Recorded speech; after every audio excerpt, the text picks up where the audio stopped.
Welcome to another episode of Financial 15. Kevin, I have lots of good information today. We're talking about a new tax-free savings account in Canada. It gives you the upfront benefit of the RRSP with a tax deduction with some of the details of a TFSA, trying to get the best of both worlds. Lots of great information here. You definitely want to stick around.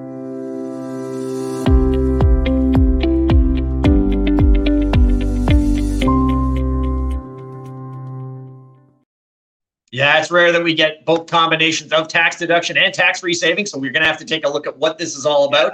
Again, lots of information that we got there. If you want to find this video or any of the other ones we've done, please go to our YouTube channel and subscribe. Lots of great content, lots of different views on things, and you'll love it. Also, you can like us on Facebook. And most importantly, please visit our website at beckerorr.com. We've got blogs, we've got events, we've got videos, the whole 9 yards, and you'll really enjoy what you have to see there. But today we are talking about Canada's new tax-free accounts. Now, we've got an acronym up there that we don't know what it is yet, Clint. Why don't you start by telling us what we're talking about today? It is a mouthful, FHSA. Like that takes some practice. What it is a tax-free first home savings account. That's the FHSA part of it right there. And it's a combination of the TFSA RSP designed for first-time home buyers. We're going to have to cover some details because this is draft legislation, right? It's not approved yet. And if it is approved, won't kick in until 2023. But it's an exciting new account, so we want to provide a few details here. Kevin, why don't you give us the lay of the land here for this FHSA? Well, yeah, as you mentioned, the FSHA doesn't roll off the tongue like TFSA or RRSP, but we can deal with some of these odds and ends going forward. So, yeah, as you mentioned, it's currently draft legislation. Once approved, it is expected to launch next year. Now, some of the key points that you have to know is you do have to be a resident of Canada. You cannot be an American citizen or European buying this, and you have to be at least the age of 18. You have to be legal age. Same sort of scenario that you find with a TFSA. Now, the first-time home buyer, again, they use the same rule as the first-time home buyer from an RRSP. Not owned a principal residence anytime during the calendar year opened or the previous 4 calendar years. That's important to know. You can't just be, oh, well, I had a home a year ago, I sold it, now I'm a first-time home buyer again. No. You have to have these certain qualifications to be able to deal with. But there's more to it than that, isn't there, Clint? Yeah, so the first-time home buyer, just to clarify, it's kind of like a 5-year window, the year in which you open the account, that calendar year, plus the 4 preceding it. So if your name was a joint owner in a condo or a joint owner in a property, well, you're probably not going to qualify based on this stipulation. And we've done a video on the first-time home buyer RSP plan, so you can always check that one out. But same criteria here to open this new account. So it's important to know. Other details here, what kind of money can you put in there, Kevin? You can put $8,000 a year. That's the annual limit, and up to $40,000 as a lifetime limit. So everyone's going to get the same amount. It's not like an RSP where it's based on your income. Everyone gets the same amount, $40,000 of a lifetime limit, up to $8,000 in any given year. Unused room rolls over. So if you do $5,000 one year, that extra $3,000 can roll over to the next. So you're not going to lose it. It just keeps accumulating.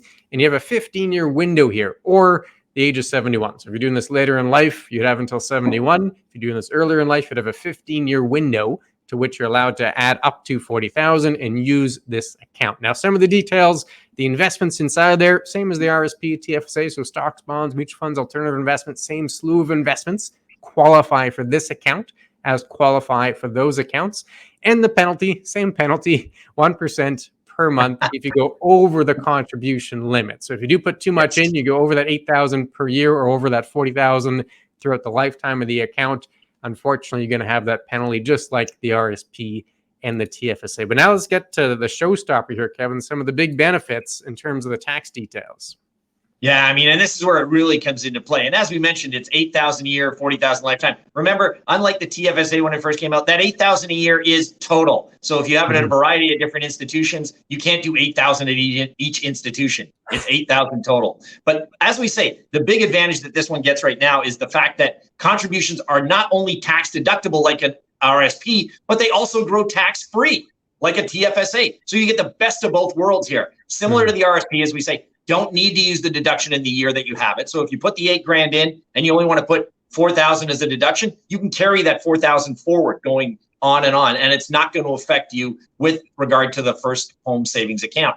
Contributions also do not impact your RRSP room. Remember, these are separate registered accounts. A TFSA, an RSP, and an FHSA are all separate accounts, so they don't affect each other that way. as I mentioned before, the money does grow tax-free, and withdrawals are not taxed like a TFSA is. So you get the best of both worlds here. Deduction up front, tax-free growth, and you get to withdraw it without having any sort of implication to your income going forward. That is a great aspect to have.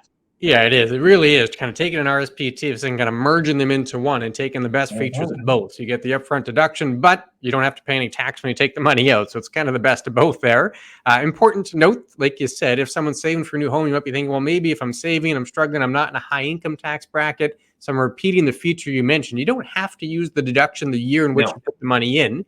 You can put the money in and say, all right, I'm going to save it. And then in latter years when my income's higher, that's when I'll actually use it on my tax return. But you get the money in on day number one. So a couple of extra little features there that could be worthwhile. But keep in mind, this isn't for everyone. This is for first-time home buyers, trying to help them get into the market. So there are some additional criteria here. You have to be a first-time home buyer based on that 5-year window we talked about earlier. Also, when the money comes out, you have to use it for a house. That's the whole purpose here, is to help people save for an account that can eventually go to buying a house or buying a property. And the exact criteria there, the money comes out, you have until October of the following calendar year to get that house. Whether you're buying a house, building a house, October of the following calendar year. And this is also key, Kevin, it has to be a principal residence, right? You can't use this for an investment property or a cottage. It has to be the house you're living in. That's the goal here, is to help people save to get into a home for themselves. So October, I'm bringing this back up, October of the following year, and then it has to be a principal residence. And what if you don't use the funds, Kevin? You put all the money in, doesn't end up working out. What happens there? Well, yeah, the unused funds, as we say, can be rolled over to an RRSP, and they do not impact your RRSP room. So that's the big factor. I mean, we said right in the beginning, this is money that is used for a principal residence. If you decide that you're not going to buy a principal residence in that time frame, there's basically two options. You can take it out, or as we've shown here, all those unused funds can roll to your RRSP. And the biggest factor, remember, it doesn't impact your RRSP room. So if you only have $5 grand that you can put into your RRSP, but you have 30 grand still sitting in this account, that 30 can go in addition to your 5 if you contribute it, and does not affect your RRSP room. So that could be a great way to save for your RRSP if you decide that the house isn't the way that you want to go. Yeah, so I mean, again, draft legislation, we'll have to see if it becomes official in the details, but the current version we've seen does show you that, hey, it might make sense for everyone just to open this account if they're in that category where they qualify to be a first-time home buyer. Because if you end up not using the money, you can just put it into your RSP and it'd be as if you saved it in the RSP the whole time with no extra drawback. A quick example of how this would work with the FHSA. There's too many consonants up front. I know, the F and the H are just tough. They don't roll off the tongue. It's not smooth. Not at all. Not at all. So the example here, let's say you put the money aside and then January 2023, you take the money out. Say, yep, I'm going to buy a house. Well, you'd have until October of the following year, 2024, to get that house arranged and get the purchase done. And then the end of 2024, you take the money out in 23, end of 24, the account has to be closed. It's a one and done. That's it. You buy the house and then you get rid of the account. The money's got to go out. And like you talked about, if you don't use all the room, you can move it over to your RSP. If you don't do that, let's say you had 40 grand, 20 went to the house, the other 20, and you decide not to roll it into your RSP, well, then it's going to be taxed. Because it either goes to the house, goes to the RSP. If it's not one of those two, the third option is tax, unfortunately. Like an RSP, you can name a beneficiary like an RSP as well. What did you want to chime in with there, Kevin? No, and that's the big factor, right? To remember that this is for home savings. And if you're not going to use it for home, then they want you to use it for retirement. It's not going to be, well, I'm going to put 40 grand away and see how much I can make out of the market doing that one. Then I'm going to take it all tax-free. It's like an extra tax-free savings account. That's not the purpose. We got to make sure that you know that it is for a home. It will be for your retirement, and that's it. Yeah, and the last point there on the slide, you can't do spousal contributions. So you can do that with an RSP. You can't do that with this account. It's per individual. So you can't do a joint FHSA or a spousal FHSA. It's meant to be for the individual. Last piece here, Kevin, you want to run through some of those? Yeah, again, you can't use home buyer's plan and the FHSA for the same home. So you can't sit there and take the 40 there. And if you have, 60 grand in your RSP, take money out of that. You cannot double dip, as it were. Since they're both registered accounts, you can use one or the other and decide what you want to do from there. But you can transfer funds from your RSP to an FHSA. That is a possibility. So if you want to say, take 40 grand from your RSP, and max it out after that sort of time frame and put it to the FHSA, you can do that. And you are not taxed on that. So again, you do not get a tax deduction for that contribution because you already had it with the RRSP, but you can move those funds basically without having to take them out of the RSP and then recontribute. You can transfer them over and then you're able to deal with it there. So that does count towards the first home savings account room, but you do not get your RRSP room back. That's a big factor to remember. It's like taking out your RRSP. If you take money out of there, you don't get that room back. So that's what you're doing here. You're transferring it from one side to the other side of the ledger. So you can't get that room back if you want to do anything different with it. Yeah. I mean, lots of details there about how you could use the account, but certainly would be helpful for first-time home buyers. A great way to save for a first-time home, allow you to build up. And if you end up not using it, well, it goes right to your retirement plan. So you're not putting that money to waste. So any interest in an account, keep in mind, we have to keep mentioning this. It is draft legislation at this stage, so I don't want to get too hung up on the details because they certainly could change. But the way it has been presented so far certainly is beneficial. We hope it comes to reality. If it does go through as passed, we would see this account kick in 2023. And if you have questions, Kevin, where do you want folks to go if they have a question?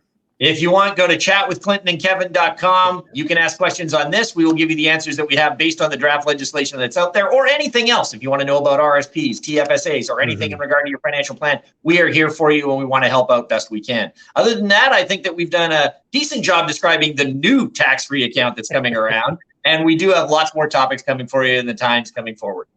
That sounds good. Take care, everyone. Stay safe.